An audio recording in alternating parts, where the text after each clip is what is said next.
Steve, out of the numbers, and obviously some of it was encouraging, what jumped out to you? Yeah, I think it is encouraging. And they were not stellar numbers, pretty much in line with expectations.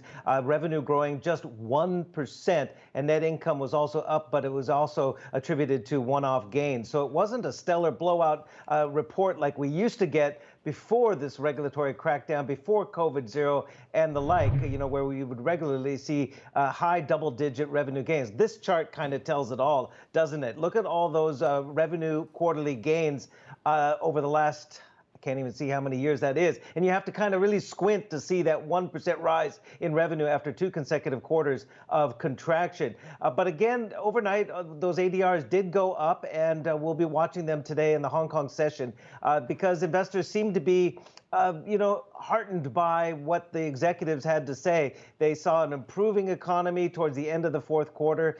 They affirmed the hopes that they'll see that the regulatory crackdown, which has really pressured all platform economy companies like Alibaba and Tencent over the last couple of years, that regulatory pressure is starting to ease.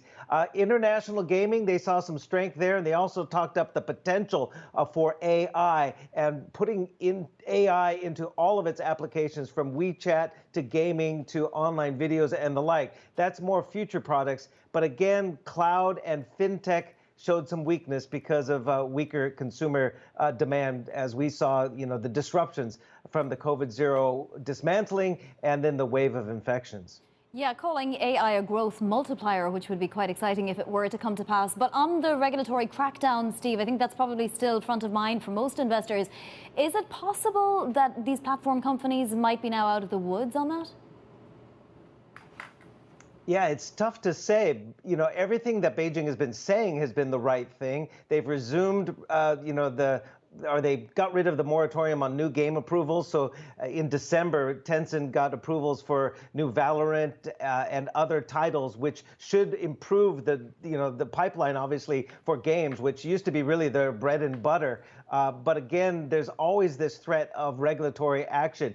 They've talked that the regulatory pressure has improved the situation. Xi Jinping himself has talked about Beijing needs to give support to the private sector. So all of these have been encouraging. It's probably a big reason why Tencent shares have gained about $160 billion in market value since that October low. But again, once bitten, twice shy. So we're not going to necessarily see that explosive business model of growth that Tencent did to gain market share and to gain investment in a lot of startups because of the anti-monopoly crackdown that also coincided with the crackdowns on games and other areas of the platform economy. But again, there seems to be some encouragement, especially when Pony Ma, the chairman, on the conference call late yesterday, essentially said, we need to trim the fat and build muscle. So there could be more cost cutting down the pike. Not necessarily good for that explosive growth, but good for investors as they see that trimming, wasteful spending.